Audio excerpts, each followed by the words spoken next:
A young man is caught in the middle of a wild animal stampede. He lets out a silent scream, completely overwhelmed by the chaos, but his eyes snap open, revealing it was all just a dream. He sits up in an empty classroom, realizing he slept through his lessons. A quick glance at the clock confirms it's already late afternoon. The school day is over. The hall's now quiet and deserted. Walking home, he smiles, recalling his dream of playing with animals. He dismisses the pleasant thought, believing animals could never like him. Just then, he spots a group of stray cats huddled under a tree, and suddenly, all that self-doubt is replaced by pure, unfiltered joy. But his joy is met with pure, unadulterated feline terror. They scatter in an instant, leaving him reaching for nothing but air. He forces a smile, trying to convince himself he doesn't care. It's a painful pattern that has followed him his entire life. A flashback shows even the gentlest creatures fleeing from his presence. Yeah, even the king of the jungle is apparently terrified of him. He walks on, wondering if he's cursed to be feared by what he loves. Just then, a voice cuts through the rain, calling his name. Arihara. He turns to see a girl from his class, hidden behind her umbrella. He recognizes her as Shishihara, absorbed in a strange, ancient-looking book. She observes that the animals still seem to hate him. Arihara is stunned that she knows about his strange affliction. Her expression shifts to one of deep regret over something from their past. But our boy has absolutely no memory of what she's talking about. A flashback reveals she once cruelly pointed out his curse as a child. Back in the present, she offers a sudden, heartfelt apology. He tries to brush it off, admitting he'd completely forgotten the incident. With the tension broken, Arihara smoothly changes the subject to her book. She lights up, excitedly explaining her love for fantasy and mythical creatures. And in the middle of the rain, they find an unexpected common ground. She seems to hesitate for a moment, a flicker of uncertainty in her eyes. Then, she brightens up, suggesting they continue their conversation sometime. But their casual chat is cut short by a sudden blinding flash of light. A complex magical circle materializes right beneath Shishihara's feet. Arihara realizes he's trapped too, watching as she's pulled away by an unseen force. He's completely disoriented, the world dissolving into a blur of light and panic. An invisible barrier erupts from the circle, throwing him backward with brutal force. She screams his name, her hand outstretched in a desperate, final plea. The ground beneath him vanishes, and suddenly his day gets a whole lot weirder. He's in freefall with no idea what just happened or where he's going. His fall ends as abruptly as it began, his eyes wide with shock. He looks up to see not the sky, but a crumbling stone ceiling. Dazed and confused, he tries to make sense of his sudden arrival. He finds himself sitting on a stone altar in an ancient, forgotten chamber. The question echoes in the silence, where in the world is he? His first thought is for Shishihara, calling her name into the empty room. Panic sets in as he desperately searches for any sign of her. But the chamber is empty. She's nowhere to be found. He realizes the magic circle must have transported him here all alone. Then, a flicker of hope as he reaches for his phone. Because of course he does. But his one link to the modern world is completely shattered. With no other choice, he frantically searches the ruins for an exit. His search leads him to a dead end, the path blocked by tons of rubble. He spots a small gap near the ceiling, but it's far too high to reach. Desperate, he scans the chamber for any other way out. And that's when he finds he's not entirely alone. His heart stops, his mind reeling from the grim discovery. He scrambles backward, face to face with a long-dead resident. The horrifying thought hits him. Is this his own inevitable future? But before despair can take hold, a strange sound catches his attention. The sound's origin is a small black cat, staring with unnervingly wide eyes. Arihara spots it atop the rubble, completely baffled by its presence here. The creature's gaze is intense, its expression strangely vacant and unblinking. A cold sweat breaks out as he wonders if this is just a normal cat. Suddenly, the unstable pile of rock shifts and a large slab comes loose. But instead of running away, the cat launches itself directly at him. It latches onto his arm with a painful bite, refusing to let go. He's in shock. His curse of repelling animals has apparently been upgraded to attracts violent ones. The cat lets out a terrifying hiss, its face twisting into a demonic snarl. Arihara immediately starts begging for his life, frantically explaining he's a huge cat fan. But the attack stops, replaced by the gentle press of a paw against his face.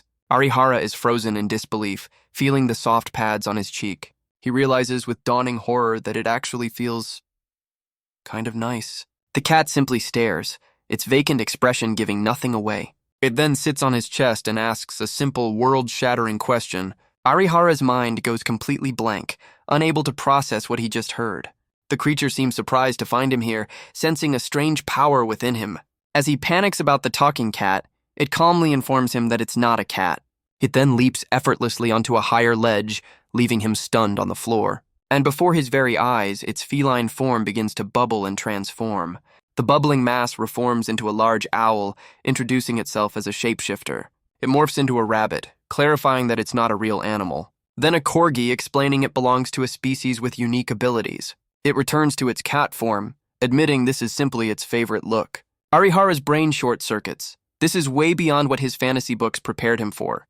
The creature ignores his panic, demanding to know who he is and how he got here. It seems to understand the situation even without an answer from him. The shapeshifter deduces he was caught in an otherworld summoning ritual. Our boy can only repeat the term, completely lost in this fantasy jargon. It explains the ritual.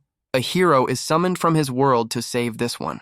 Arihara's mind reels, trying to accept the impossible truth of another world. He points to himself, questioning if he's the summoned hero. The very idea seems completely absurd to him. The shapeshifter clarifies that Shishihara was the actual hero. Arihara was just baggage. But it sees something else within him, a unique power he possesses. And so, the creature makes him an unexpected offer. It asks if he wants to team up and escape these ruins together. Arihara is hesitant, questioning why it would choose to help him. The shapeshifter explains that these ruins are crawling with other monsters, and the exit is guarded by the most powerful and terrifying beast of all. Arihara naively asks if they can just talk to the final boss. The shapeshifter clarifies that, unlike itself, most monsters aren't great conversationalists. It then reveals it has been waiting for a human to become its master. And that master, it explains, is a tamer, one with the power to command monsters. The term is completely foreign to our boy. He questions the creature, demanding to know how it knows about this power. His only frame of reference is a character class from a video game he once played, so he's basically an expert. The shapeshifter explains that Arihara's unique power can grant special abilities to monsters. It specifies that his power has the ability to charm monsters, a shocking twist for a boy they usually flee from. The creature asks if any of this is starting to ring a bell. It connects the dots, suggesting his animal-repelling curse is a side effect. Arihara is completely floored by this unbelievable revelation. The shapeshifter explains his power is so overwhelming, animals instinctively flee. The truth hits him like a ton of bricks. His curse was his own unique nature. And that's precisely why the creature wants Arihara to be its master. He slowly begins to process the strange but undeniable logic. He puts it all together. They'll combine their powers to face the final boss. The shapeshifter seems pleased that he's catching on so quickly. But before agreeing, Arihara has one final question for his potential partner. He asks why the shapeshifter is so desperate to escape these ruins.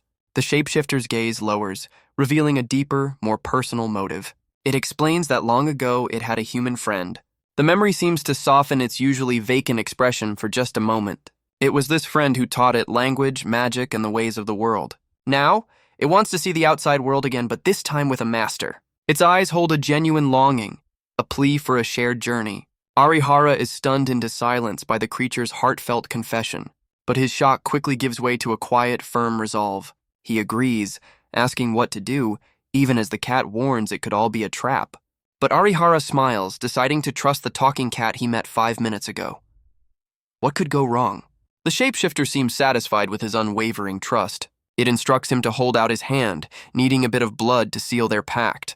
A single sharp claw gently pricks the tip of his finger. It places its paw on his hand, telling him to focus all his energy there. But Arihara is immediately distracted by the glorious feeling of its paw pads. He quickly shakes his head, forcing himself to concentrate on the task at hand. The creature begins the incantation, forging a bond between man and monster. An ancient contract sealed by blood begins to form between them. A faint glow surrounds them as the pact is officially made. Arihara looks on, his expression a mix of awe and utter disbelief. The shapeshifter announces the contract is complete, and Arihara asks if it's now his familiar. To demonstrate their new bond, the creature tells him to close his eyes. Arihara complies, a little nervous about what's coming next. In the darkness, a faint cat-like shape begins to glow. The creature asks if he can feel its presence, now linked directly to his mind. His eyes fly open in amazement, realizing he truly can sense it. The shapeshifter then points out they haven't even exchanged names yet. It introduces itself as Sif, a name given by its former human friend. Arihara smiles warmly, Introducing himself as Arihara Kaido, he offers his hand and Sif accepts, acknowledging Kaido as its new master. With the introductions out of the way, Kaido turns to the most pressing issue. He asks Sif how they're supposed to escape a room blocked by a mountain of rubble. Sif hops onto his shoulder, explaining it specializes in 3 types of support magic. And without another word, a powerful aura begins to emanate from the tiny cat. Kaido is stunned as that same energy suddenly envelops his own body. Sif reveals its 3rd spell, a powerful body reinforcement enchantment. Kaido clenches his fist, feeling an incredible surge of strength he's never known. His eyes widen in disbelief. This is real, actual magic. Sif explains that this effect is far stronger than anything it could do alone. It seems Kaido's unique power acts as a massive amplifier for his new familiar. So he's basically a walking power-up. Sif explains that with this power, he should be able to leap to the top of the rubble. Kaido can only stare at his fist, completely overwhelmed by the feeling. He feels invincible, ready to take on anything this new world throws at him. But Sif's expression suddenly shifts to pure, unadulterated panic. Because Kaido has already launched himself forward like a human cannonball. He doesn't jump over the rubble. He plows straight through it with one punch. The entire barricade shatters into 1,000,000 pieces from the sheer force. And just like that, the path forward is completely clear. Guess that works too. Kaito looks at his hand, his mind reeling from what he just accomplished. He marvels at the power of support magic, not yet realizing it's his own. Sif is completely stunned, realizing this is no ordinary tamer's power. Kaido recalls a game where tamers fought right alongside their monsters. A wild, game-inspired idea begins to form in his mind. He proudly declares himself a brawling tamer, ready to punch his way to victory. Sif, however, seems less than thrilled with the new, slightly ridiculous job title. But Kaido is filled with a newfound hope, feeling energized by their partnership. He's still worried about Shishihara, but knows escaping these ruins is the first priority. As they venture deeper, a massive sleeping form blocks their path. The creature awakens, revealing itself to be a terrifying, multi-headed dragon. Sif calmly explains that the reason they were summoned is likely due to a demon lord. The grim reality sets in. Shishihara was summoned to fight a demon lord. But Sif cuts in, explaining that Kaido's own magical power is far too strong. He's confused, so Sif clarifies it's about the body reinforcement spell from earlier. The spell's effect was amplified to an unbelievable degree. Sif explains Kaido's power acts as a massive amplifier, multiplying its magic by n times, so he's not just a power-up, he's a cheat code. Sif then asks a follow-up question. Does Kaido have any martial arts experience? He recalls doing karate as a kid and watching pro wrestling with his father. Sif seems to process this, and Kaido asks how it could have possibly known. Sif explains that his punch wasn't just brute force, it showed genuine skill. With this new information, Sif declares that it has confirmed something important. Sif lays out the simple truth. Kaido is far stronger fighting himself than any monster he could command. Kaido is completely baffled, asking what that even means for a tamer. Sif can only confirm that he's definitely not a normal one. The creature hops onto a nearby pillar, ready to move on to their next objective. It explains their next step. They need to choose another monster for Kaito to tame. Kaido's mind immediately goes to building a monster army for maximum firepower. So much for being the main brawler. But Sif shuts that down, explaining that as a new tamer, he can only have one more familiar. The choice must be strategic, as Sif wants a monster that complements its own support magic. It weighs their options, trying to find the perfect partner for Kaido's frontline fighting style. But their planning is cut short by a strange, high-pitched cry from the darkness. The source of the noise reveals itself. A swarm of tiny, bouncing slimes. But one of them is being relentlessly bullied by the others. Sif calmly identifies the creatures, much to Kaido's surprise. But the shapeshifter notices something unique about the one being attacked. It's a mithril slime, a term completely foreign to Kaido. Sif explains it's a rare variant born from absorbing a special ore. This makes it slow and an easy target, even for the weakest monsters. A thoughtful look crosses Sif's face as an idea begins to form. It suggests Kaido should tame the weak, bullied slime, because every hero needs a mascot, right? Sif explains it's a perfect choice for a shield, a strategic asset in a tough fight. Sif reminds him of the body reinforcement spell, the source of his new power. Kaido stands ready, Sif perched on his shoulder like a tiny furry general. Sif explains that with his current strength, the slimes are no threat at all. He just needs to scare them off, and Kaido agrees, though he still looks nervous. With a burst of speed, he launches himself towards the slime swarm. He pulls back his fist, channeling all that amplified magic into a single point. But instead of a gentle shove, he punches the ground with devastating force. The shockwave sends the entire swarm of bullies flying into the darkness. When the dust settles, only the small, frightened mithril slime remains. Sif is once again stunned by his master's overwhelming power. So much for just scaring them off. Kaido turns, hearing a small, questioning cry from behind him. The mithril slime stares up at him, its eyes wide with lingering fear. He crouches down, gently asking if the little creature is all right. The slime responds with a series of happy bounces, its fear forgotten. Sif observes that the slime has clearly taken a liking to its rescuer. Kaido formally asks the creature if it would become his new familiar. Sif announces it's time once again for the blood pact ritual. He places his hand on the slime, beginning the ancient contract. The pact is sealed, and Sif declares the slime is now his second familiar. Kaido holds his new companion, who happily nuzzles against his cheek. Kaido notes how light his new companion is, as Sif explains familiars love being named. He ponders for a moment, trying to find the perfect name for the little creature. He decides on Lime, a simple but fitting name for the tiny slime. The newly named Lime lets out a series of happy chirps, clearly approving of its new title. With his team assembled, Kaido turns to Sif, asking what their next move is. Sif begins to explain their strategy, teaching Kaido to control his power, but a sudden panic washes over Sif's face, a tear welling in its eye. A monstrous, earth-shattering roar suddenly rips through the silent ruins. Sif screams at Kaido to hide, a new, unseen threat rapidly approaching. Kaido ducks behind cover, wondering what could have possibly made that sound. Sif explains this is the strongest, most malevolent creature in the ruins. The source of the roar reveals itself, a monstrous three-headed serpent called Orochi. Kaido can only watch from behind a pillar, frozen in absolute terror. His mind struggles to comprehend the sheer scale of the beast before him. He turns to his companions, his voice trembling as he asks what it is. The sight of the monster is enough to drain all the color from his face. Sif lays out their grim situation. There's no escape, only the path forward. It reveals the Orochi was once a servant of the Demon Lord himself, so just a casual Tuesday encounter. But Sif reminds him he's not alone.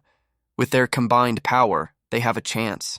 Kaito's response, however, is a simple, honest admission of pure fear. His mind shatters, screaming that he can't fight a monster like this. He collapses against the pillar, completely defeated by the overwhelming terror. But Sif tells him that feeling fear is not something to be ashamed of. It explains that true strength comes from the will to live, even when terrified. Kaido realizes that without Sif, he would have died alone in that first room. Just then, Lime leaps from his shoulder with a determined little cry. The tiny slime suddenly transforms, hardening into a solid mithril shield on his arm. A new resolve fills him. He refuses to die here, and he won't let his new friends die either. And more than anything, he needs to find Shishihara and make sure she's safe. With his mind made up, he rises to his feet, ready to face the impossible. Sif asks if he's ready, and Kaido confirms that his fear is gone. With newfound courage, he charges forward, ready to follow Sif's command. Sif unleashes the body reinforcement spell, channeling immense power into its master. Kaido leaps past the colossal serpent, aiming to break through its flank. But as he passes, he notices the Orochi is already wounded and bleeding. He lands on the other side, his face a mask of pure confusion. He realizes the monster hasn't moved at all since they first arrived. The horrifying reason becomes clear. It was busy feasting on other monsters. Sif screams a warning for him to watch his step as he runs. Kaido sprints through the gruesome carnage, the Orochi still lost in its bloody meal. But the Orochi's eye snaps open, its gaze locking onto the intruder. Its massive tail whips around in a devastating arc, aimed right at Kaido. Sif screams a desperate command telling him to jump for his life. Kaido launches himself into the air as the ground below him shatters. He lands, but Sif immediately warns him of another attack from his left. He leaps again, landing himself a front-row seat to the inside of its mouth. The horrifying realization of his fatal miscalculation dawns on his face. But just then, Lime lets out a determined cry, ready to spring into action. The tiny slime launches itself from Kaido's arm, stretching like a living rope. It latches onto a high pillar, pulling its master away from the serpent's jaws. Lime's heroic save yanks Kaido skyward, his expression a mix of shock and relief. He swings past the snapping jaws of the Orochi, narrowly avoiding becoming a mid-air snack. Kaido sticks the landing, losing a shoe but keeping his life as the monster glares from the shadows. Sif praises Lime for the clutch save, the little slime puffing up with pride on Kaido's shoulder. The reality of his near-death experience hits him like a ton of bricks, his face a mask of pure shock. His entire body trembles uncontrollably, the adrenaline wearing off and leaving pure terror in its wake. His legs give out from under him, the fear so intense he can barely stand. But Sif refuses to let him quit, reminding Kaido that he's not fighting this battle alone. Lime chimes in with a courageous squeak, ready to protect its new master no matter what. Bolstered by his companions, Kaido forces himself back to his feet, ready for round 2. He grits his teeth, his resolve hardening into pure focus. Sif screams at him to keep moving, to never stop running. Kaito lets out a defiant roar, sprinting for his life down the corridor. The Orochi retaliates, spewing a torrent of black, corrosive poison. The deadly spray narrowly misses him, splashing against the stone floor. The ground sizzles and melts where the vile liquid makes contact. Sif panics, screaming that the poison almost touched its precious fur.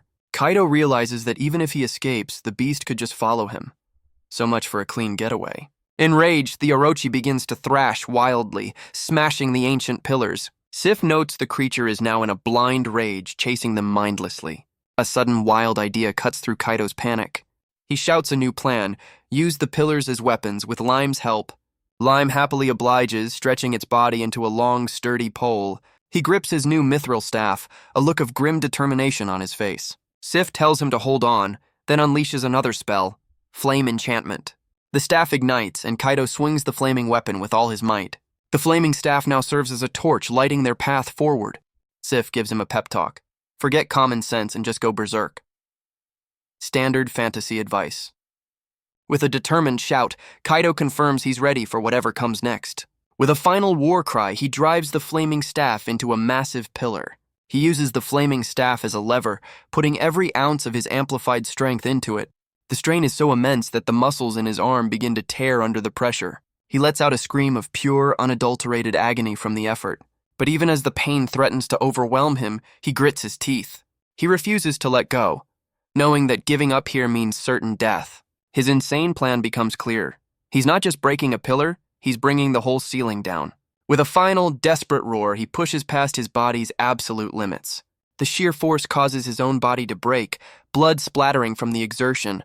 His eyes are wide with a mixture of shock, pain, and raw determination. Sif screams encouragement, confirming that the ancient ceiling is finally giving way. Sif points the way, screaming that the exit is just ahead. But Kaido can barely feel his own hand, his body screaming in protest. His vision blurs, consciousness threatening to abandon him at any moment. Still, he pushes forward, running through the chaos toward the light. But the Orochi isn't done yet, its head lunging from the darkness. With a final defiant roar, Kaido swings his makeshift weapon one last time. He smashes the last supporting pillar, bringing the entire tunnel down. The resulting explosion sends him flying, the plan a little too successful. His strength gives out, the reinforcement magic vanishing in an instant. But just as he falls, Lime leaps forward with a desperate cry. The tiny slime stretches its body, becoming a living grappling hook. It pulls Kaido clear of the collapse, yanking him toward the exit. The Orochi lets out a final, agonized roar as it's buried alive. Tons of rock and stone rain down, crushing the colossal serpent. The Demon Lord's servant is completely obliterated by the falling debris. Its reign of terror in this forgotten place is finally over. The beast is completely entombed in the very ruins it guarded. Kaito is thrown from the tunnel, landing hard in the dirt outside. He gets to his feet, looking back at the mountain of rubble he created. So much for finding the front door. He looks up at the sky, realizing he's finally, truly escaped. He's completely spent, his body refusing to move an inch. Sif and Lime rush to his side, relieved to find him alive. But Kaito realizes the pain is surprisingly dull. He's just exhausted. His familiars panic, vowing they won't let their new master die here. Just then, Sif senses something in the distance. Other people. As Kaito's consciousness fades, his last thought is of Shishihara. He can only hope that wherever she is, she's managed to stay safe. Sif and Lime immediately run for help, leading a group back to their master. They find a group of adventurers who are stunned by the collapsing ruins. They put 2 and 2 together, realizing this kid just escaped a legendary monster's lair. His consciousness fractures, his last thoughts a jumbled, frantic mess. The exhaustion is overwhelming, pulling him down into a deep, dreamless sleep. He lies unconscious on the ground, a faint smile on his face, finally at peace. The adventurers carry him away, his name echoing from his tiny, frantic companions. And as he sleeps, the story shifts to the one who started it all. Shishihara. She finds herself in a grand throne room, the center of everyone's attention. Dazed and confused, she tries to understand what just happened to her. She looks around at the strange robed figures, wondering where in the world she is. So, a slightly better landing spot than Kaido's. Her gaze lands on the man on the throne, who seems to be addressing her. The king introduces himself, explaining she's been summoned as the chosen hero. Shishihara can only repeat the words, trying to explain she's from Tokyo, Japan. The king, however, has absolutely no idea what she's talking about. His advisor confirms they've never heard of such a place in their world. The entire court murmurs in confusion. Her home is completely unknown to them. But then a sudden, shocking realization dawns on the king's face. He declares that she must be an inhabitant from another world entirely. The throne room erupts in chaos at the impossible revelation. The king bows his head, admitting their ritual failed and accidentally summoned her. So much for a flawless hero summoning. Shishihara's mind reels, struggling to believe what she's hearing is real. She forces herself to take a deep breath, trying to calm her racing heart. The court descends into chaos, questioning how they'll face the demon lord now. Shishihara cuts through the noise with one simple question. Can she go home? The king admits with a heavy heart that they have no way to send her back. He can only offer a deep, sincere apology for their monumental mistake. The grim reality sinks in, and Shishihara's hope begins to crumble. But then, a sudden horrifying thought cuts through her despair. She frantically asks if they've seen a boy who was with her. She tells them his name is Arihara Kaito, but the name means nothing to them. She explains he was caught in the summoning circle right alongside her. The king is completely blindsided by this revelation. So they didn't just summon the wrong hero, they summoned a +1. Shishihara's mind races, trying to process the impossible truth. The king flies into a panic, immediately ordering a search party for Arihara Kaito. As the court scrambles, Shishihara can only kneel, lost in regret. She clutches her hands, praying that wherever he is, Kaito is still alive. Meanwhile, our boy's eyes slowly flutter open, his body aching. He finds himself in a strange bed, wondering where he could possibly be now. His two familiars immediately spring to life, overjoyed to see him awake. Kaito manages a weak wave, relieved to see Sif and Lime are safe. The terrifying memory of the Orochi flashes through his mind, confirming it wasn't a dream. So much for a good night's sleep. Sif explains his body nearly gave out, and he would have died if not for their rescuers. The full weight of his near-death experience finally hits him. He asks who saved him, just as a young adventurer bursts into the room. She seems relieved, noting he looks much better than she expected. Sif confirms that this girl is the one who came to their rescue.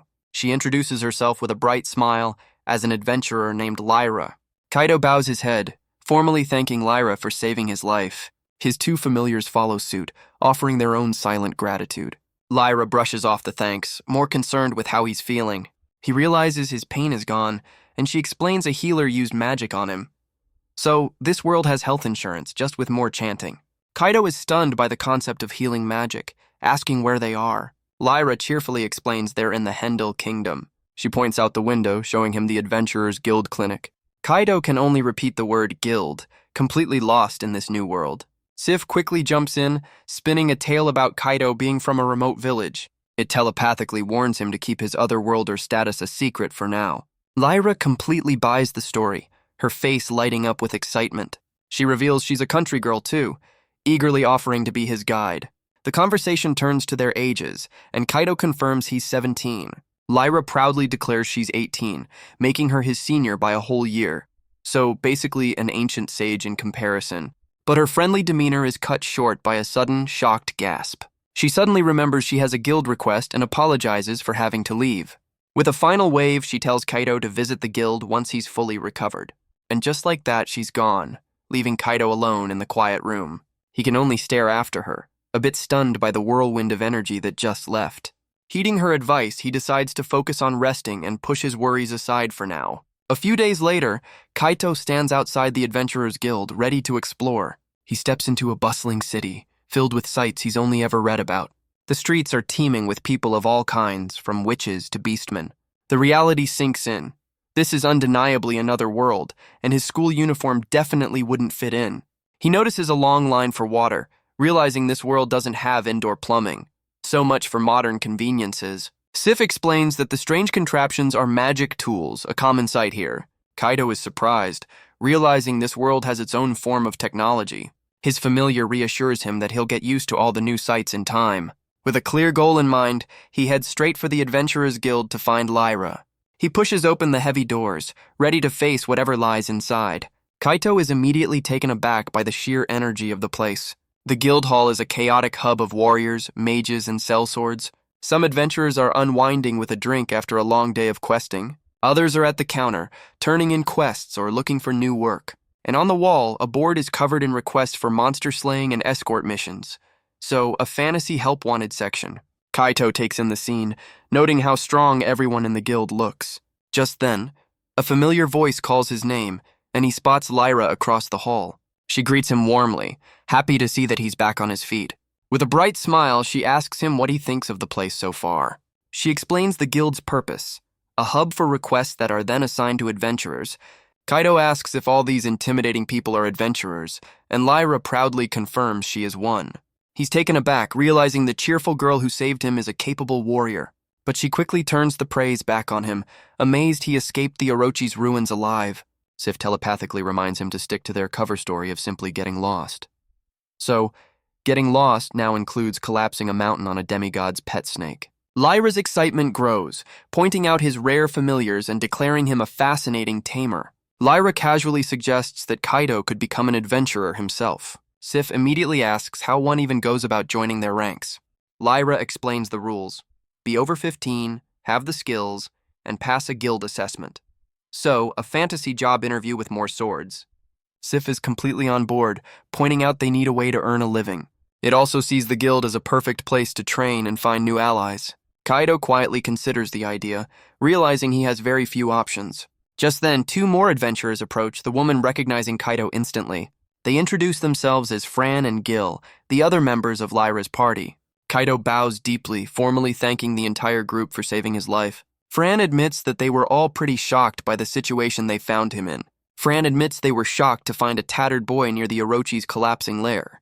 Gil then turns to Kaito, bluntly asking if he's the one who destroyed the ruins. But he quickly clarifies there's no need to apologize for destroying the place. In fact, he explains, it was just a dangerous monster nest with no real value.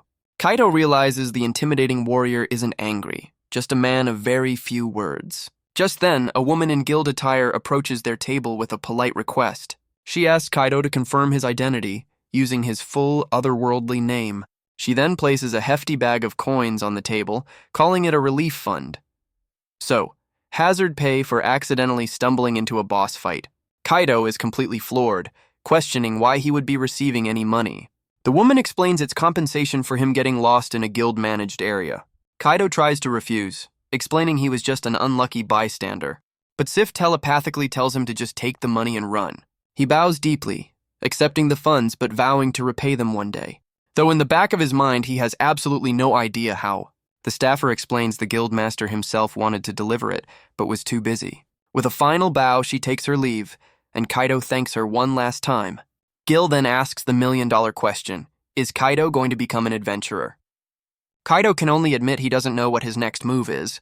Lyra watches him, a flicker of concern in her otherwise cheerful eyes. But the moment passes and she grabs his hand, offering to be his personal tour guide. She pulls him along, eager to show him around the city. Fran and Gil wave them off, telling them to enjoy the tour. Fran notes how excited Lyra seems, happy to have found a friend her age. Lyra leads him through the bustling streets of the capital city. A cheerful beastman girl with bunny ears runs up to greet him. He's immediately captivated by the sight of a beautiful elf woman passing by. So much for focusing on survival. Lyra points out their next destination, the guild's training grounds. They find a seat on the bleachers, watching adventurers train below. Down below, a mage unleashes a powerful water spell against a warrior. Both Kaito and Lyra are completely stunned by the raw power on display. Lyra's first order of business is getting Kaito some clothes that don't scream, "I'm not from around here." They spend the rest of the day exploring the city, bonding over some local street food. As night falls, they head back to the inn where Lyra is staying. She bursts through the door with a cheerful shout, announcing their return. Their boisterous entrance is met by a woman with a less than thrilled expression. Her gaze lands on Kaito, her eyes silently asking who this new kid is. Kaito politely introduces himself, explaining he's a recent arrival in the kingdom. The woman introduces herself as Melk, the inn's owner, before questioning his familiars. Sif proudly speaks up, introducing itself as Kaido's shape-shifting familiar. Melk sighs, wondering why her inn only seems to attract tamers with ridiculously rare monsters. Lyra cheerfully asks Melk to let Kaido stay, pointing out the empty rooms. The innkeeper's gaze is intense, silently judging the boy and his familiar. Her eyes seem to pierce right through him, seeing more than just a lost kid. She names her price, 15 days with meals for just 3 copper coins. Sif confirms the price isn't just low, it's practically a giveaway. With the deal made, Melk tells him to pick any room he wants. She then adds that she'll be preparing his dinner as well. Lyra explains that Melk has a unique way of setting her prices for guests. Kaido realizes she must have seen his misfortune and given him a pity discount, so he has a sad puppy discount card.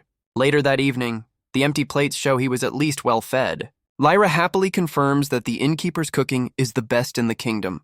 Kaito offers his sincere thanks for everything she's done for him so far, but she brushes it off, admitting that she sees a bit of herself in him. She explains her own past, a country girl who came to the city with nothing, and that's why she couldn't just leave him behind. He reminded her of her past self. But she adds that Kaido seemed even more lost and alone than she ever was. Her words hit him hard, leaving him completely stunned and speechless. He quietly accepts her observation, knowing she's not entirely wrong. Later, alone in his room, the grim reality of his situation finally sinks in. He realizes he's been avoiding the truth, refusing to think about his future here. He decides that instead of wallowing in despair, it's time to take the first step. The next morning, Lyra and Sif find him completely lost in thought at the breakfast table. But his silence is broken by a sudden, firm declaration. He's going to become an adventurer. Lyra is completely taken aback by his sudden, out-of-the-blue decision. Kaido explains that worrying won't solve anything. It's time to start doing what he can.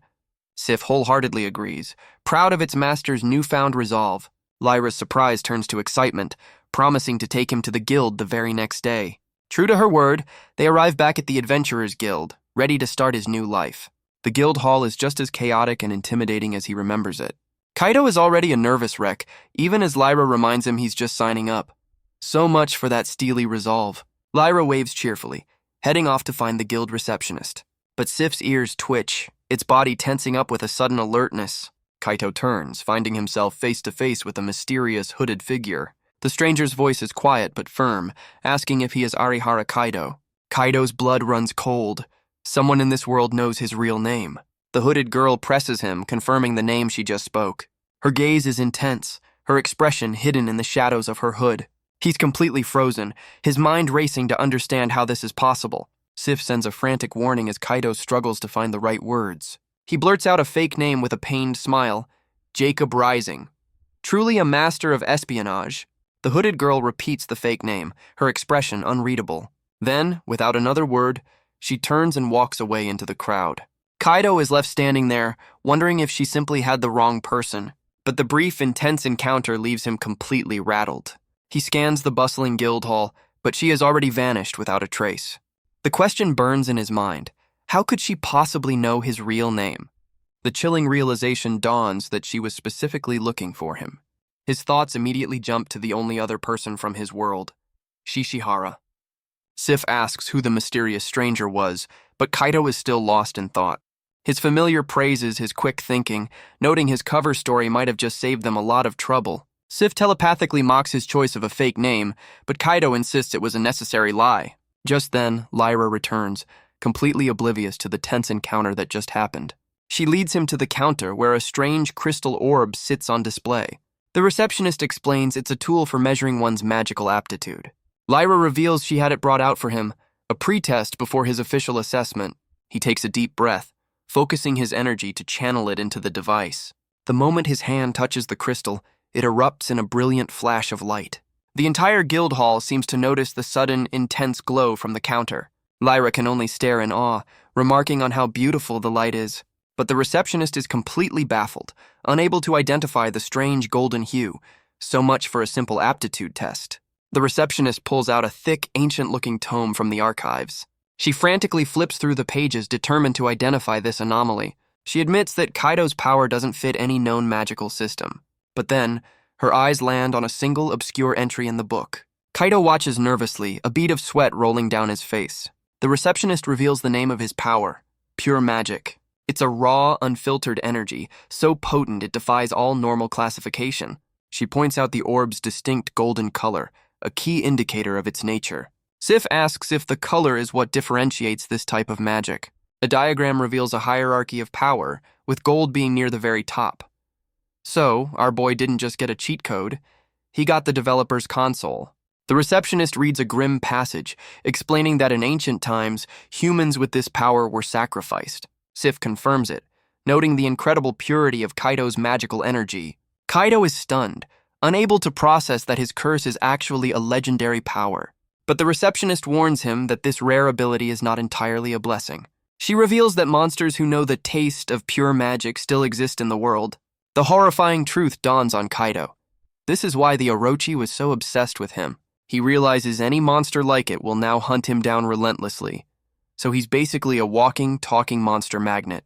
The receptionist tries to calm his fears, assuring him such powerful beasts are rare. Kaito forces a smile, though the terrifying revelation still hangs heavy in the air. He asks Sif if his power is just high-quality monster fuel, enhancing his familiar's abilities. Sif confirms that Kaido's pure magic is the reason its own spells are so powerful. It proudly praises its master while Lime chirps in happy agreement. Kaido is no longer scared, but happy that his power can help his new friends. He turns back to the receptionist, addressing her by name, Mai. With a newfound resolve, he declares his intention to take the adventurer's exam. Mai smiles, revealing that Lyra had already told her about his plans. She slides a registration form across the counter, telling him to fill it out. He gets to work, knowing this is the first real step in his new life. But his pen stops short as he hits a rather significant roadblock. He sheepishly admits he can't read or write the local language. So much for a smooth registration. Mai is completely stunned by his rather inconvenient confession. Lyra laughs nervously, remembering his remote village cover story. Mai offers a simple solution. He can just trace what she writes for him. Lyra steps in, offering to fill out a form for him to copy. Later that day, they return to the inn, registration finally complete. Kaido collapses into bed, completely drained but relieved he managed to sign up. He realizes he has 19 days to learn this world's language and customs. Sif reminds him that while studying is important, he can't neglect his training. The shapeshifter warns him that its training methods are notoriously harsh, but Kaido welcomes the challenge, eager to get stronger for the exam. And so Kaido's brutal training regimen begins in the fields outside the city. He lets out a guttural scream, pushing his body to its absolute limits. With Sif's magic, he lifts a boulder that should be impossible for any human. Sif realizes the combination of its magic and Kaido's pure magic is terrifyingly effective. But the after effects are immediate, his body screaming in protest. Lyra cheerfully offers to bring a healer for his inevitable muscle failure. The days blur into a montage of grueling physical conditioning. Sif proves to be a relentless coach, pushing him well past his breaking point. So much for a gentle, supportive familiar. Lyra even brings in a friend, a young mage, to help with his training. But his training isn't just physical, he also has to learn to read and write. He endures grueling push-ups with a boulder on his back, Sif acting as a tiny furry drill sergeant. He even practices his swings with a massive slab of wood, preparing for any combat scenario. And just like that, the 19 days are over, and the day of the exam arrives. With his familiars on his shoulders, Kaido faces the day with a new steely resolve. He finds himself in a large hall with the other applicants, waiting for the test to begin. He tries to reassure himself, knowing he's done everything he possibly could to prepare. But his confidence wavers as the written portion of the exam is handed out.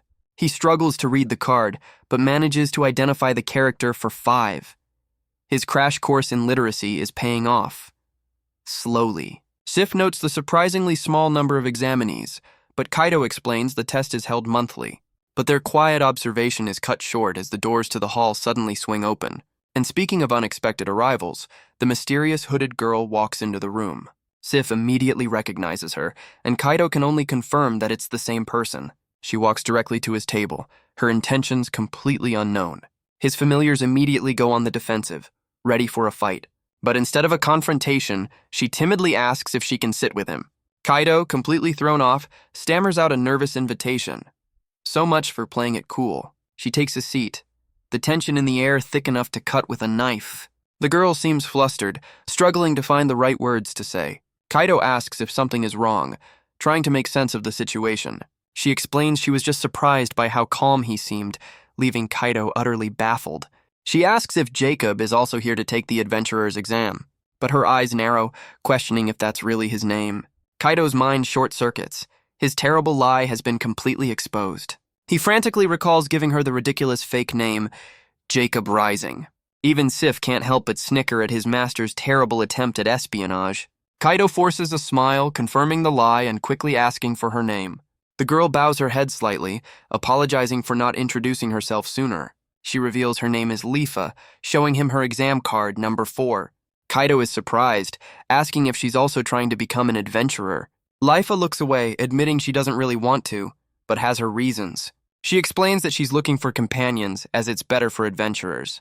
More specifically, she's searching for someone she can truly trust. His familiars can only watch, completely baffled by this strange girl. She then asks if he's a tamer, and Kaido nervously confirms that he is. Her demeanor shifts, leaning in to ask about his familiar's support abilities. Kaido is completely thrown by her sudden, intense line of questioning, so much for a quiet exam day. His mind races, wondering if she has information about Shishihara. But their strange conversation is cut short by a guild staffer. Lifa stands, calling him Jacob and telling him it's time to go. Kaito follows, realizing he's just been swept along by her mysterious agenda. The applicants are led out from the hall into a large open-air training ground. A single battle-hardened warrior stands waiting for them in the center. His gaze is sharp and unforgiving, sizing up each of the new recruits. He introduces himself as Rick, the proctor, warning them this exam will be severe. The other applicants recognize him as Rick Casing, a legendary gold-rank adventurer. So, no pressure. Rick makes it clear that he will show absolutely no favoritism to anyone here. He explains that trust is the guild's foundation, and one failure reflects on everyone. Even if they're royalty, he will judge them only by their performance on the test. The weight of his words crushes the applicants, their faces pale with fear. With the terrifying introduction complete, he finally begins to explain the test itself. Rick reveals the test is a mock battle where they must fight with everything they have. The other applicants are horrified, realizing they could be seriously injured. But the proctor clarifies they won't be fighting each other. He points his sword, declaring that he is their opponent, and they better come at him to kill. Kaito and Lifa are completely stunned by this impossible challenge. One brave applicant lets out a war cry, charging headfirst into the fray. Rick meets the attack with a single, effortless swing of his blade. The applicant is sent flying, his assault completely shut down in an instant. So much for being the first volunteer. The proctor looks utterly unimpressed, declaring that's enough from him. The defeated applicant can only tremble, told to back down and get out of the way. Another applicant steps forward, ready to try their luck against the proctor. From the sidelines, Lyra watches with a worried expression. A diagram reveals the adventurer ranks, placing Rick near the very top. She realizes Kaido's chances of passing this brutal test are slim. With the first challenger dismissed, Rick calls for the next applicant, number 4. The mysterious hooded girl, Lifa, steps forward to take her turn. Kaido watches her go, realizing she's the one who's been called. She stops before the proctor, her hands trembling slightly. But in an instant, she draws 2 curved blades, her entire demeanor shifting. Even Lyra can sense it.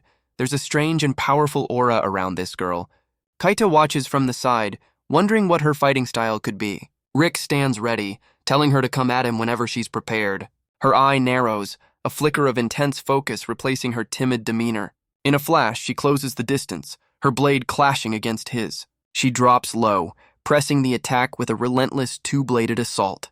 Lyra can only stare, completely stunned by the girl's incredible speed. Kaido is equally shocked, barely able to follow her movements. Even the proctor's expression shifts, a hint of genuine surprise on his face. Lifa lets out a fierce battle cry, unleashing a flurry of strikes. She moves like a phantom, creating afterimages as she overwhelms the gold-rank adventurer. So much for a simple exam. But Rick holds his ground, his eyes narrowed in intense concentration. He admits her speed and precision are flawless. This girl is a true prodigy. Kaido can only watch in awe, realizing she's on a completely different level. Even Lyra is stunned by the sheer ferocity of the hooded girl's assault. Lifa's fighting style is almost feral, like a beast cornered and ready to strike. She launches herself forward again, a blur of motion against the seasoned warrior. But her twin blades aren't her only trick. She reaches for another hidden weapon.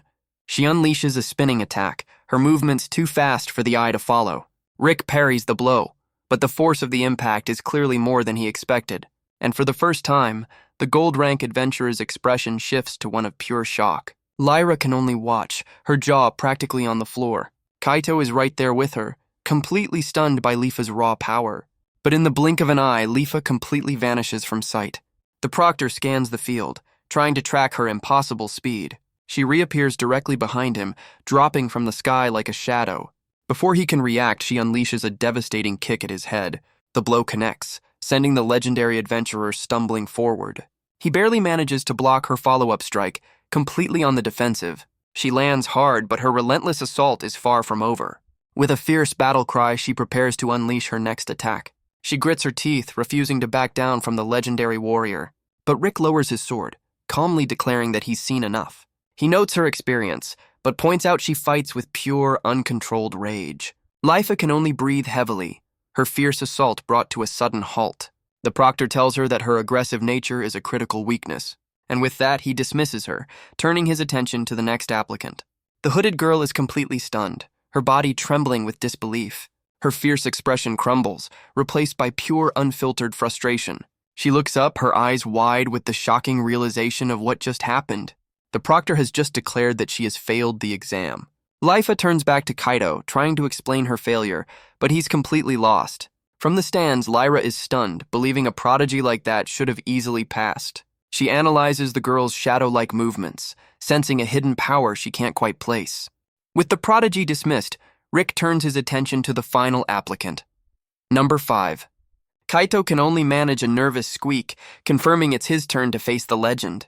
But a familiar voice cuts through the tension, shouting his name from the stands. It's Lyra, offering a bright smile and a final shout of encouragement. He manages a weak wave back, grateful for the support in this terrifying moment. She repeats his real name, the one Lyra just shouted for the whole world to hear. Kaito panics as Sif tells him to ignore his blown cover and focus on the test. So much for Jacob Rising. The proctor turns his gaze to Kaito, asking if he's the Tamer. Rick seems intrigued, beckoning him forward and asking which monster will fight. But Kaito declares it's time to show everyone the results of his brutal training. He grips his wooden practice sword, his expression hardening with resolve. On his shoulder, Sif unleashes its signature body reinforcement spell. Kaito explodes forward, closing the distance in a blur of motion. He swings his weapon with all the amplified strength he can muster. Rick is completely taken aback, wondering why the Tamer is fighting himself. So much for a standard exam. He easily dodges the attack, noting it's powered by support magic. But he points out a fatal flaw. Kaito's swing is far too wide and clumsy. Kaito realizes with dawning horror that raw power alone is useless. He adapts on the fly, ordering Lime to shorten into a makeshift club. He swings again, but Rick easily parries the blow with his gauntlet. Kaito lets out a frustrated roar, his attacks repeatedly blocked. But the proctor is actually impressed, noting the kid's lack of experience is interesting. Kaito grits his teeth, knowing his clumsy swings will never connect. A new desperate idea begins to form in his mind. He shouts a command, and Lime instantly transforms into a sharp spear. With a powerful shout, he hurls the living weapon at the proctor.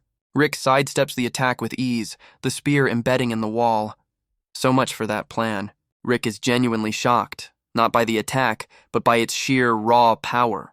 But Kaito doesn't stop, immediately following up with a powerful kick.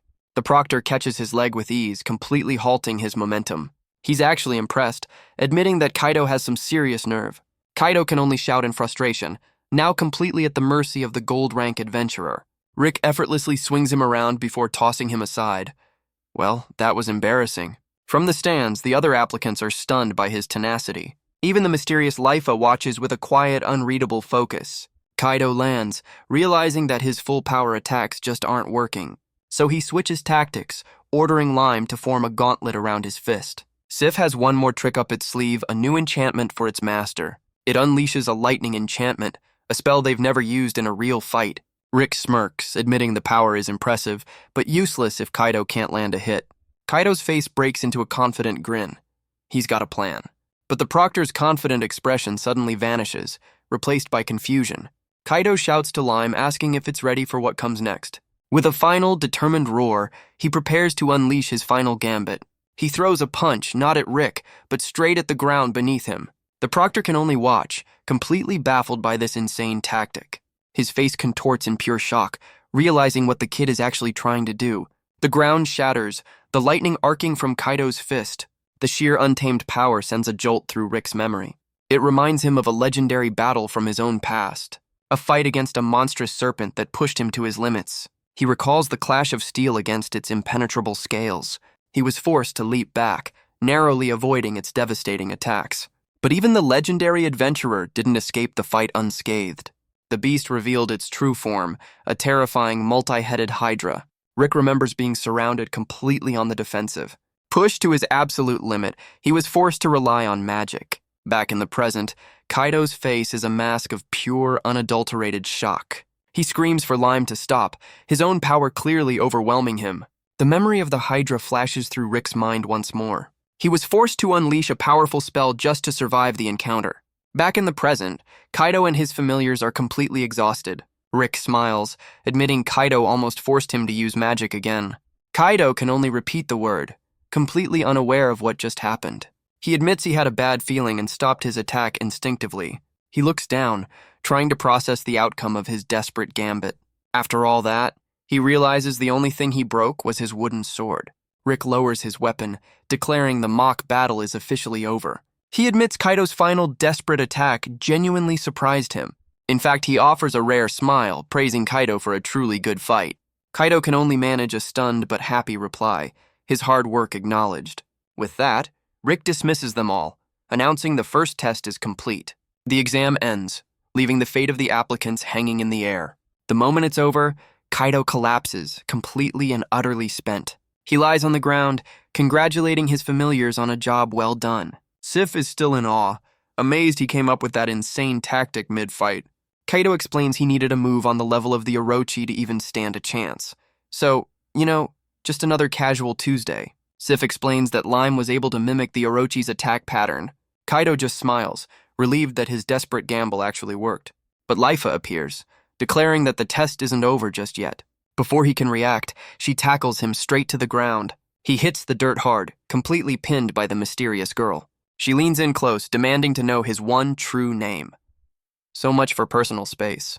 Her eyes are wide and intense. She's done playing games with his lies. Kaido's mind goes completely blank, his terrible cover story shattered. Even his familiars are frozen in shock by this sudden interrogation. He tries to deflect, still clinging to the lie he told her earlier. She offers a deal, promising to share her own story if he'll just be honest. With no other choice, Kaido finally relents, admitting his real name is Arihara Kaido. A wave of relief washes over Lifa's face, her intense search finally over. She gets off him, the sudden interrogation ending as quickly as it began. She confirms his identity, calling him the real Arihara Kaito. Kaito can only repeat her strange choice of words, more confused than ever. The scene shifts, showing Lyra enjoying a well-deserved snack in the city market. Later, the exam results are posted, revealing only 2 passing numbers, 4 and 5. Kaido celebrates his victory, as Lyra reminds him he earned it by facing a legend. Sif notes that number 4, the mysterious hooded girl, also passed the brutal test. Lyra approaches, asking Kaido if he was just getting bossed around by the mysterious girl. He can only stammer out a denial, completely flustered by the whole situation. But Lifa's words still echo in his mind. So you are the real Arihara Kaido. He's left on the ground, questioning what she could have possibly meant by that. She simply walks away, promising to explain everything at a later time. Lyra rushes over, asking what just happened, but Kaido is still processing the bizarre encounter. Later, he's still hung up on her words, wondering about this real version of himself. Lyra tries to cheer him up, explaining that passing the first test is the hardest part. She gives him a confident thumbs up, sure he'll have no problem with the final interview. Kaido's face goes blank. It seems his guide forgot to mention a rather important detail. A guild staffer calls the 2 successful applicants to the waiting room for their interviews. Kaido panics, admitting to Lyra he never practiced for this part of the test. Sif chimes in with its own vote of confidence, adding a hesitant probably at the end. Lime, however, remains blissfully unaware, offering a happy little chirp of support. The sheer stress of it all hits Kaido at once, his stomach tying itself in knots. The door to the waiting room clicks open, signaling the final stage of the exam. He steps inside to find the mysterious Lifa already waiting for him. She looks up, her expression as unreadable and intense as ever. Kaido nervously tries to bring up their aggressive conversation from earlier, but he's cut short as Mai enters. calling Arihara Kaido to his interview first. Mai politely informs him that his familiars will have to wait outside. The door to the interview room clicks open, sealing his fate. She holds the door for him, and Kaido can only manage a nervous nod. He steps inside, his voice trembling as he announces his arrival. A man sits behind a grand desk, ready to begin the final interview. He introduces himself as Belche Ragiazal, the guildmaster of the Hendil Kingdom. Kaido offers a deep, respectful bow, stating his full, otherworldly name. His mind short-circuits. This is way above the pay grade he was expecting. So much for a simple HR chat. The guildmaster notes he's heard of the boy who escaped the Orochi's lair. He offers a warm smile, congratulating Kaido on passing Rick's brutal test. Belche gestures for him to sit, and Kaido nervously obliges. But before the interview officially starts, the guildmaster has a few questions. He asks Kaido what he knows about the hero summoning ritual. Belche explains that a demon lord threatens their world, forcing kingdoms to find heroes. The explanation jogs Kaido's memory. Sif told him something very similar. He reveals a neighboring kingdom recently summoned a hero from another world, and that hero claims someone else was accidentally dragged along with them. Kaido leaps to his feet, desperately asking if that hero's name is Shishihara. The guildmaster's gaze is steady, asking if that confirms his suspicions. He reveals the hero's name is a state secret, confirming Kaido is the real deal. So much for keeping a low profile. Kaito repeats the phrase, remembering Lifa called him the real one too. Belch explains that heroes from other worlds possess unparalleled magical talent. A memory of Shishihara flashes through his mind, the pieces clicking into place. The kingdom that summoned her theorized that Kaido might be just as powerful. Our boy can only listen, completely lost in this political mess. So the Filgan kingdom plastered his name and face all over their lands. A massive bounty led to countless imposters claiming to be Arihara Kaido. So he's famous, just for all the wrong reasons. The truth hits him. This is why Lifa was so desperate to find the genuine article. Belch asks if he's from a world without magic, and Kaido can only agree. The guildmaster's expression softens, praising him for surviving this long alone. Kaito can only manage a stunned reply, agreeing with the guildmaster's assessment. He lowers his head, offering his thanks for the information, but his voice is heavy. But his expression brightens, declaring that in this world, he's finally found precious friends. Belchi smiles warmly, recognizing the incredible strength within the young man. Meanwhile, back in the waiting room, Sif lets out a rather dramatic sneeze. The shapeshifter and Lime are waiting with Lifa, the mysterious hooded girl. Sif suddenly gets defensive, demanding to know what she finds so amusing. But Lifa simply looks down, admitting that she was just feeling envious of them. The two familiars can only stare, completely baffled by her sudden confession. Belche then gives Kaito a pen and paper, telling him to write a letter to Shishihara. Kaito hands over the finished letter, his message to Shishihara now complete. The guildmaster examines the strange script, recognizing it as otherworldly. Belchi explains the letter will prove his identity, but Kaito worries this means he'll be forced to fight. But the guildmaster reassures him. He's a victim, not a soldier. The words hang in the air, leaving Kaito to ponder his new reality. He weighs his options. Find Shishihara, then return here to build a new life. Belchi seems relieved, noting this should end the kingdom-wide manhunt for him. He's stunned to learn the heroes were planning to recruit him all along. So much for being just the baggage. The revelation leaves him completely speechless, his mind reeling. The guildmaster winks, assuring him his identity is safe within these walls. Kaito can only stammer a reply, still reeling from the revelation. He then asks if the Hendil Kingdom has its own summoned hero. Belche confirms one was chosen recently, though the details remain a closely guarded secret. Kaito takes in this new piece of information, another mystery in this strange world. The guildmaster then declares the interview is over, leaving Kaito utterly baffled. He explains that a person's actions and expressions reveal more than words ever could, and that is how he can accurately judge a person's true character. So this whole thing was just a vibe check. With the interview concluded, the heavy door clicks shut behind him. He returns to the waiting room, where Sif immediately asks how it went. He happily explains the guild knew everything, and he finally knows Shishihara is safe. Mai calls for Lifa Woolgar, signaling it's her turn for the interview. But Lifa asks Kaito to wait, insisting they need to talk after her interview. Mai agrees to give them some privacy, telling them to let her know when they're finished. Alone in the room, Kaito asks what this is all about. She lowers her head, offering a quiet apology for eavesdropping on his entire interview. Kaito is completely stunned, questioning how she could have possibly heard a thing. She simply explains that her hearing is far more sensitive than a normal person's. Sif immediately goes on the defensive, demanding to know who this girl really is. Lifa reaches for her hood, revealing she is the one chosen by the Hendel kingdom. She pulls back her hood to reveal a pair of fox ears, declaring herself this kingdom's hero. Kaito can only repeat her last name, Woolgar, in utter disbelief.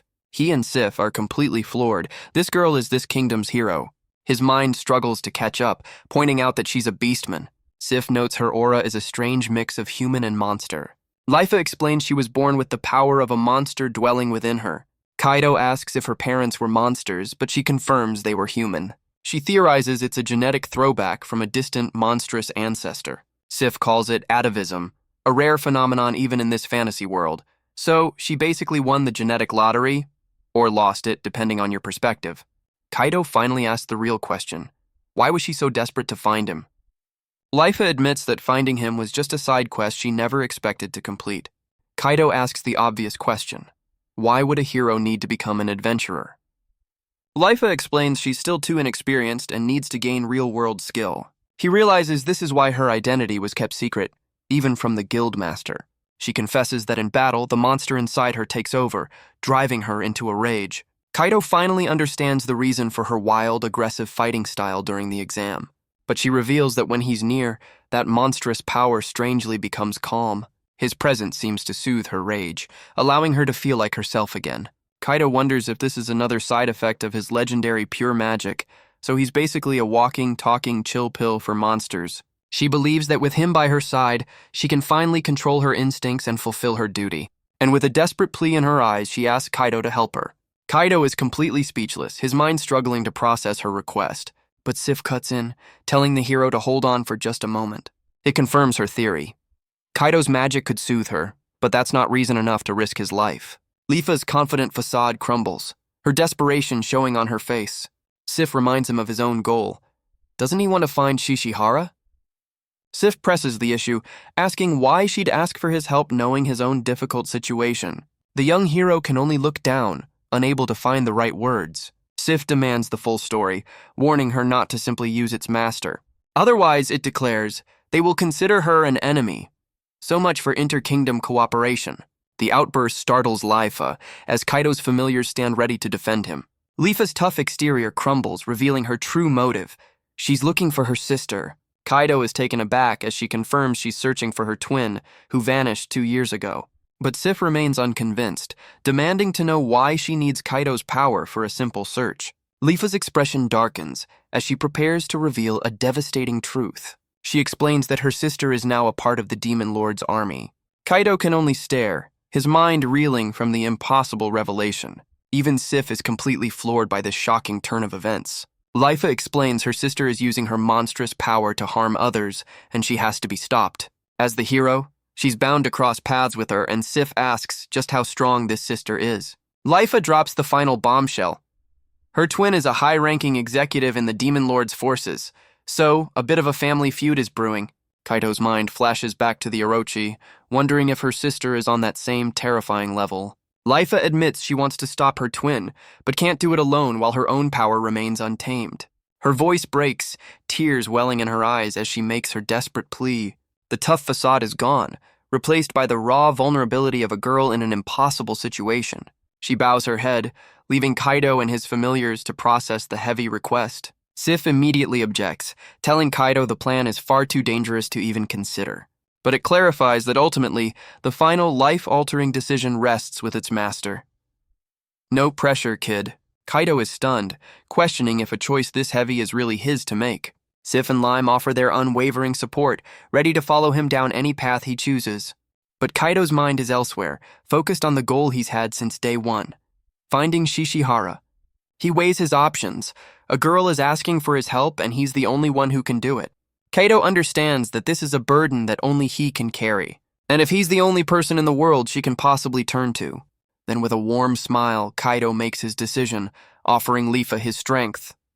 The young hero is completely stunned by his immediate acceptance. She asks if he's sure, reminding him of his friend in the other kingdom.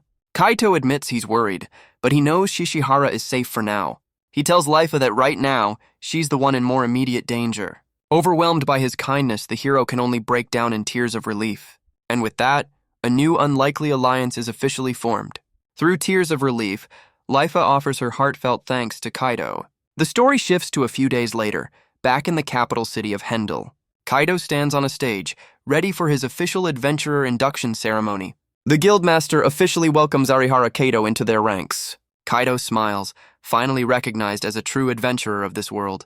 He's handed his guild card, the final proof that he has passed the exam. Lifa looks on, holding her own card, ready to start a new journey with her new ally. His two familiars, Sif and Lime, watch proudly from the sidelines. And of course, Lyra is there, cheering louder than anyone for her new friend. Even the stoic Gil offers a rare, supportive smile for the new recruit. With their new alliance formed, Kaido and Lifa walk through the guild halls. But their journey is cut short by the guildmaster Belsay. He reveals the castle has confirmed her identity, surprised to learn she's the hero. Lifa can only apologize for hiding her true status from him. But Belsay brushes it off, explaining he's already heard her side of the story. He turns to Kaido, formally asking him to lend his strength to the hero. But he warns Kaido that helping her means facing dangers on par with the Orochi, so no pressure or anything. The grim reminder is enough to make Kaido break out in a cold sweat. He admits that hearing it spelled out so clearly is absolutely terrifying. But his fear is replaced by resolve. He's committed to being the strength she needs. Belsay adds that this choice will make visiting the other kingdom much more difficult.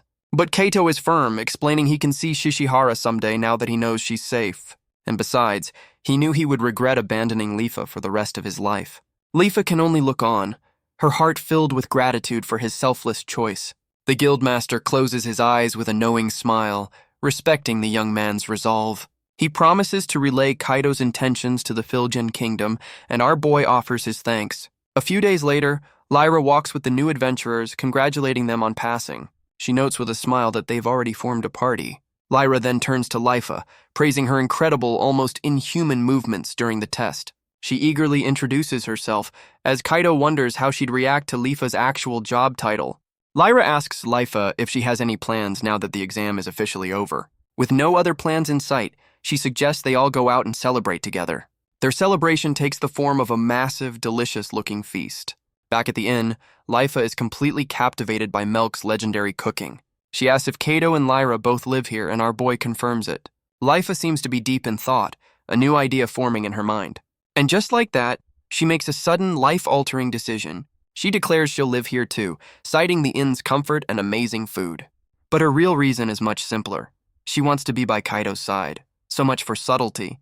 Her blunt confession leaves both Kaido and Lyra completely speechless. Kaido realizes her sudden attachment is probably just another side effect of his pure magic. And without another word, she sprints off to grab her things, leaving them stunned. Lyra turns to Kaido, remarking that he's surprisingly popular for a new arrival. She teases him mercilessly, pointing out how he's already charmed the new girl.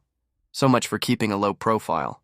He spends the entire walk home frantically denying everything, but Lyra just laughs it off. In record time, Lifa returns with a massive backpack, leaving them both speechless. Even the stoic innkeeper, Melk, is a bit surprised by this sudden development. She marches to the counter, asking if the room next to Kaido's is free, much to his horror. Kaito immediately panics, realizing this is a little too close for comfort. He tries to object, but the hero has absolutely no idea why he's so flustered. But Melk simply asks if there's a problem, as Lyra tells her to just let the girl pick a room. Lifa turns to Kaido with a heartbreakingly sad expression, asking if he really doesn't want her here. Kaido can only sweat nervously, completely defeated by the emotional 1-2 punch. He finally relents, and Lifa's triumphant cheer echoes from her new room, so much for winning that argument. A few days later, Lifa calls out to Kaido, ready for their first official day as a party. She's decked out in brand new adventuring gear, looking every bit the part of a seasoned warrior. She's fully equipped with pouches and a blade, ready for whatever comes their way. With a warm smile, she asks her new partner if he's ready to go. Kaido, now in his own new gear, grins back, confirming he's more than prepared. He's even got a new dagger at his side, a sign that his journey as a brawling tamer is just beginning. And Lime has found a new favorite spot, happily perched on Kaido's belt. Lifa compliments his new outfit, and Kaido accepts the praise with a confident smile. But Sif is completely freaking out, its eyes wide with some unseen terror. It explains that with the hat, it can avoid being mistaken for a monster. A solid, if slightly paranoid fashion choice. Besides, it admits it prefers its cat form anyway, nuzzling against its master's cheek. Lifa notes that Lime seems to have found a comfortable spot as well. Kaido is just happy to see his new partner getting along with his familiars. With his team assembled, Kaido declares it's time for their first official adventurer quest. Just then, a familiar voice calls out, and they turn to see Lyra approaching. She greets the new party, confirming that today is the day of their very first mission. Lyra explains that thanks to their high exam scores, they can take on monster-slaying quests right away. She offers them an easier option, but Kaito and Leafa seem ready for a real challenge. And with their minds made up, they officially accept their first monster subjugation request. Their mission takes them to a vast open field plagued by local beasts. Kaido charges into the fray, his makeshift staff ready to strike down the wolf-like creatures. Leafa moves like a blur, her twin blades cutting through the monsters with deadly precision. The remaining creatures scatter, fleeing from the overwhelming power of the new adventurers. Kaido smiles, confident that the fields are now safe from the kobold threat. So much for a difficult first day on the job. He turns to check on his partner, asking if she's all right after the fight. Leafa looks at her blade, realizing that with Kaido nearby, she was able to fight without losing control. Sif is pleased, noting they've made an excellent start as adventurers. Their journey continues, taking them across the vast and open landscape.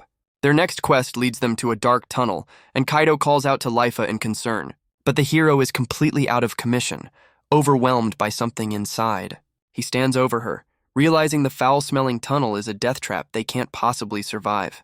He realizes Leifa's heightened senses can't handle the stench, leaving him to face this alone. So Leafa is forced to wait outside, unable to help her new partner. She jumps to her feet as Kaido finally emerges, the quest seemingly complete. He gives a weak thumbs up, though both of them look completely drained from the ordeal. So much for an easy day. Their adventurer life isn't all monster slaying. They also take on simple jobs like weeding gardens. They even take on a quest to find a lost pet, though Leafa seems less than thrilled. Because Kaido's animal-repelling curse is still very much active, making the rescue a bit of a nightmare. They take on all sorts of jobs, from manual labor to simple errands. A month passes as they steadily build their reputation as reliable adventurers. After a long day of work, they settle down to cook their catch over a fire. Kaito and his familiars relax, but Leafa seems completely mesmerized by the food. Her stomach lets out a desperate growl, her hunger clearly winning the battle. Kaito reassures her, promising the fish will be ready to eat in just a moment. But she's so lost in the moment, she accidentally calls him Mama, much to his confusion. So much for the stoic hero act. Kaito reflects on their progress, realizing they've finally gotten used to this new life. He admits that fighting all these monsters has made him feel a little stronger, though he quickly adds that none of their opponents have been particularly tough.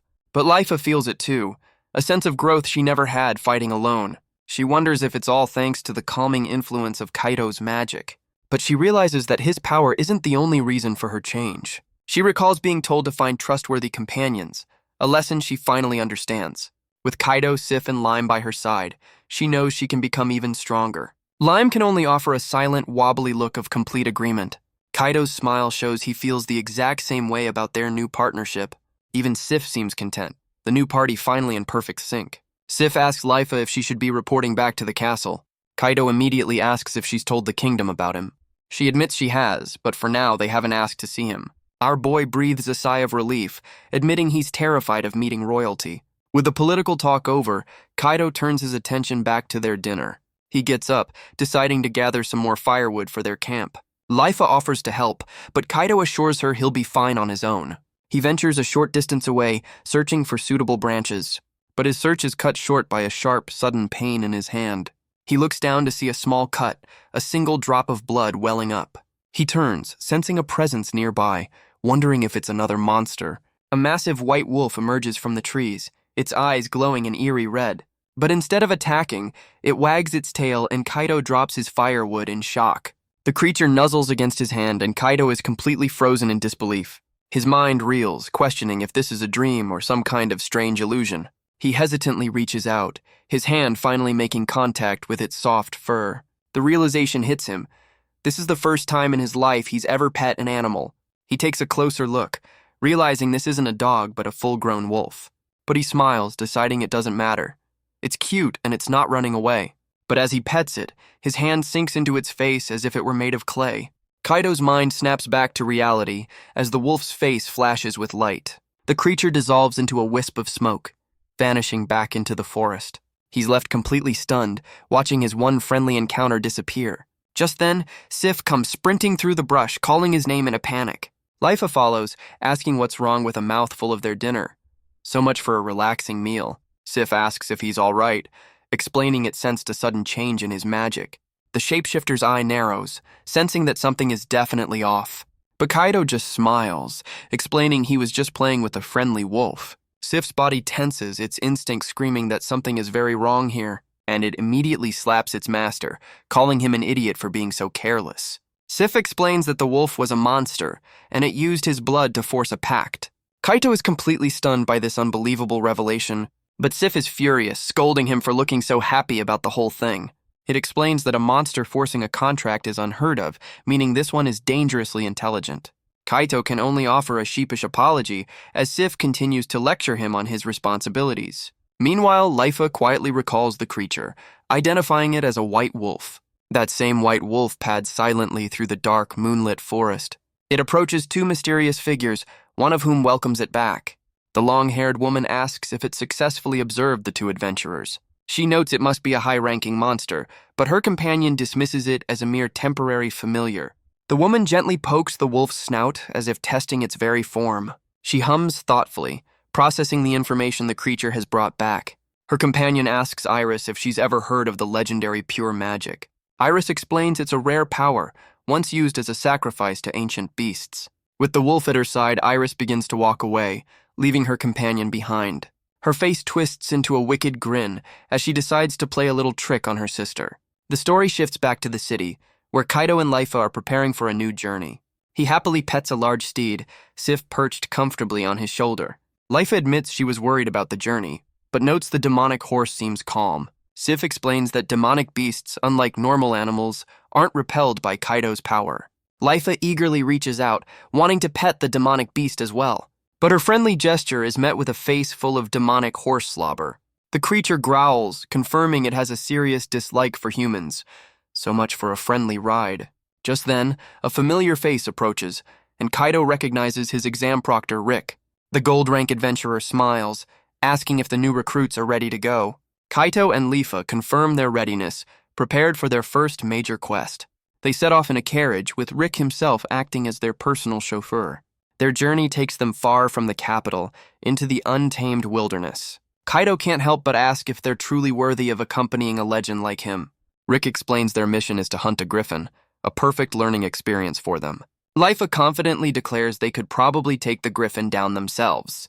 But Rick's sharp gaze cuts through her confidence, reminding her of the beast's true power. He makes it clear their role is to observe, not to fight, much to Lifa's disappointment. Even Sif tries to reason with her, admitting they're not yet ready for such a powerful foe. But Lifa is frustrated, desperate to face a real challenge and grow stronger. Kaito watches her, worried her desperation to save her sister will lead to a fatal mistake. But Rick seems to understand her impatience, finally relenting. He offers them a chance to prove themselves, promising to test their growth at the campsite. The unexpected offer leaves both Kaido and Lifa completely stunned. As their journey continues, a new personal test now awaits them at the end of the road. With a determined shout, Kaido launches himself at the gold-rank adventurer. Their blades clash as Lifa watches intently from the sidelines. She seems worried, knowing this is a test of their true progress. Rick acknowledges his movements have become much more refined, but he points out that Kaido is still far from a true warrior. He tells Kaido he can't just rely on his slime's transformations for every fight. A flashback reveals Rick has faced monsters on a completely different level. Kaido admits he lacks the technical skill to use other weapons, so much for being a brawling tamer. Rick explains that a true fighter creates openings and strikes with their best weapon, and to demonstrate his point, he picks up a simple rock from the ground. Kaito's eyes narrow, absorbing every detail of the veteran's lesson. He charges again, but Rick doesn't even move, letting the attack miss completely. The proctor then reveals his next weapon, a simple length of rope. Before Kaido can react, his ankle is caught in a makeshift snare. He's yanked off his feet, his lesson in humility now painfully complete. With Kaido down, Rick turns his attention to Lifa for her own brutal lesson. From the ground, Kaido watches, a look of dawning understanding on his face. Sif explains to Lime that high-speed transformation is the key to creating openings. Kaido clenches his fist, realizing he needs a more flexible fighting style, so less punching, more thinking. With the lesson learned, Rick turns back to Lifa, telling her it's her turn now. Their training continues in a vast, open clearing by a lake. Lifa unleashes a blindingly fast strike, her movements sharp and precise. Rick parries, noting she could do this during the exam, but something has changed. Her hands tense, preparing for her next move with practiced ease. She uses his own shoulders as a springboard, launching herself into the air. He turns, a flicker of surprise on his face as she lands perfectly behind him. A confident smile spreads across her face, her attack executed flawlessly. Rick is impressed, realizing she's using her shadow stepping calmly now. She follows up with a powerful punch, shouting her attack for good measure. But he catches her fist, pointing out that shouting your attacks only works in anime. Rick asks if she has what it takes to truly win, her face a mask of shock. But her focus shatters and she trips, landing in a heap on the ground. Rick stands over her, admitting her movements have improved without her rage. But he presses her, asking why she isn't using the monster's power within her. Lifa can only look away, tears welling in her eyes, unable to answer. Kaido steps in, wondering if his pure magic could help her control that power. But she admits they tried it once and the result was far too dangerous. Kaito recalls a training session that went completely off the rails. A memory flashes of her losing control, going completely feral and biting him. So much for a simple sparring match. Rick simply tells her to work hard until she can master both sides of her power. Lifa clenches her fist, accepting his harsh but necessary critique. Rick then turns his attention to her magic, the other half of her power. But he admits he can't help with her shadow abilities and just tells her to figure it out. So much for a detailed training plan. Lifa is completely floored by his incredibly unhelpful advice. The two rookies can only stand there, stunned by their mentor's brutal honesty. But Rick admits that despite his harsh words, they are both growing stronger. He then points out Lifa's tendency to get cocky, a fatal flaw in any adventurer. He warns them both to show respect, or they'll never succeed in this line of work. Lifa can only bow her head, humbly accepting the veteran's wisdom. Kaito, however, just smiles, grateful for any lesson from a legend like Rick. Kaito reflects on the day, grateful for the chance to join this mission. As night falls, the moon hangs over the silent, rugged mountains. Their demonic steed rests peacefully, the carriage parked for the night. With Lifa asleep, Kaito and Rick sit by the fire, a quiet moment between mentor and student. Kaito asks about Rick's magic, noting he never saw him use any during the exam. The veteran's answer of sword shape changing leaves Kaito completely baffled. Rick clarifies it's a type of magic that alters the form of a specific object, but he quickly cuts the lesson short, admitting that explaining it is a pain. So much for a patient teacher. He simply tells Kaito to wait and see it for himself when they face the griffin. Kaito can only conclude that his new mentor is a man of very, very few words. Rick smoothly changes the subject, asking about Kaito and Lifa's relationship, all while the hero herself is supposedly fast asleep nearby. He teases Kaito, suggesting he should know what he means at his age. Kaito can only sweat, comparing the legendary warrior to a nosy uncle. He tries to shut it down, claiming he's not interested in her complicated life. Rick just yawns, calling his serious answer incredibly boring. Kaito clarifies that he sees her more like a little sister he has to protect. But his calm explanation is cut short by a sudden, unexpected grab. A foot latches onto his shirt with surprising strength. So much for a peaceful night. The supposedly sleeping Lifa yanks him closer, leaving Kaito utterly terrified. She's fast asleep, her grip on his shirt still surprisingly strong. Kaito tries to cover her, worried she'll catch a cold from her terrible sleeping habits. Rick calls him a disappointing guy, leaving Kaito completely baffled by the sudden insult. The veteran just brushes it off, acting like it was nothing at all. He then smiles, admitting he's just relieved their partnership seems to be in good shape. So this was all just a test of his patience. Kaito can only stare, completely lost by his mentor's strange line of questioning. Rick hands him a sleeping bag, telling him to get some rest for the journey ahead. But Kaito is still hung up on his words, wondering who else he was referring to. A few days pass, and their carriage finally arrives at its destination. Rick announces their arrival as Kaito marvels at the vastness of the Hendel Kingdom. He realizes that even with a plan, seeing Shishihara again won't be easy. But his thoughts are cut short by a piercing cry that rips through the forest. Rick identifies the sound as a griffin, noting it's more aggressive during mating season. Kaito can't help but look worried, questioning if they're ready for this. But Rick brushes off his concern, confidently telling them to keep moving. The trio ventures deeper into the woods, following their legendary guide. Rick suddenly holds up a hand, bringing their advance to a silent halt. Their target reveals itself, a massive griffin, its beak open in a furious cry. The beast is perched atop a rocky peak, its territorial screech echoing across the valley.